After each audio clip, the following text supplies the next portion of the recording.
గర్వపడతా ఉన్నా. ఇదే అక్క చెల్లెమ్మలు, ఇదే 33 లక్షల మంది ఇదే అక్క చెల్లెమ్మలు వారి అక్క చెల్లెమ్మల కుటుంబాల ఖాతాలు కూడా చూస్తే ఆ అక్క చెల్లెమ్మల కుటుంబాలు మరో 56,188 కోట్ల రూపాయలు కూడా మంచి జరిగింది అని కూడా చెప్పడానికి సంతోషపడతా ఉన్నాను.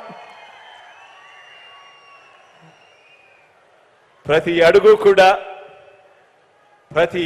కూడా మీ బిడ్డ ప్రభుత్వం ఒక మహిళా పక్షపాత ప్రభుత్వంగా నా అక్క చెల్లెమ్మలు సంతోషంగా ఉండాలి, వాళ్ళ కుటుంబాలకు మంచి జరగాలి అని ఈ 58 నెలల కాలంలో ఆ అక్క చెల్లెమ్మల గురించి ఆలోచన చేస్తూ ఆ అక్క చెల్లెమ్మల కుటుంబాలకు మంచి జరగాలని విద్యాపరంగా, ఆర్థిక పరంగా, సామాజిక పరంగా, రాజకీయ పరంగా, జెండర్ పరంగా, నా అక్క చెల్లెమ్మల భద్రత పరంగా వారందరి సాధికారతకు లక్ష్యంగా ఈ 58 నెలల కాలంలో గొప్పగా అడుగులు వేశామని కూడా ఈ సందర్భంగా చెప్పడానికి గర్వపడతా ఉన్నా.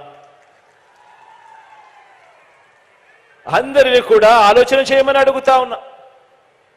నేను చెప్పే ఈ మాటలన్నీ కూడా ఆలోచన చేయమని మిమ్మల్ని అందరినీ కూడా కోరుతా ఉన్నా.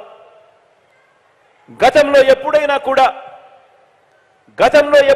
కూడా ఇలా మంచి జరిగిందా అని ప్రతి అక్క చెల్లెమ్మ, ఆ అక్క చెల్లెమ్మల కుటుంబాలు ప్రతి ఒక్కరూ కూడా ఆలోచన చేయమని కోరుతా ఉన్నాను.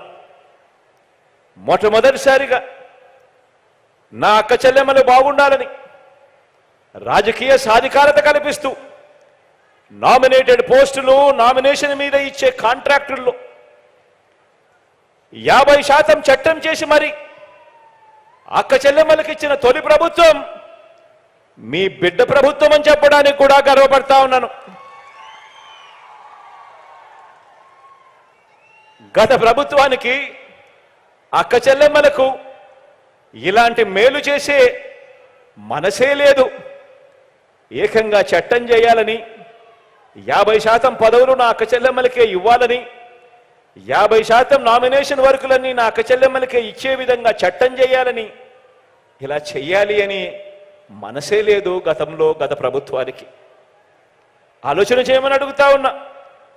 చరిత్రలో తొలిసారిగా గతంలో ఎప్పుడూ కూడా చూడనట్టుగా చదివించే తల్లులకు ప్రోత్సాహకరంగా కేవలం మీ పిల్లలను మీరు బడుగు పంపిస్తే చాలు,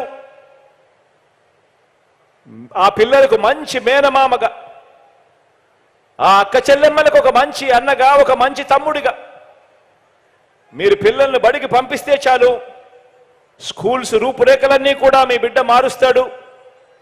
మీ పిల్లలను కేవలం మీరు బడికి పంపిస్తే చాలు ప్రోత్సాహకరంగా అమ్మఒడి అనే పథకం తీసుకువచ్చి ఏకంగా 53 లక్షల మంది తల్లులకు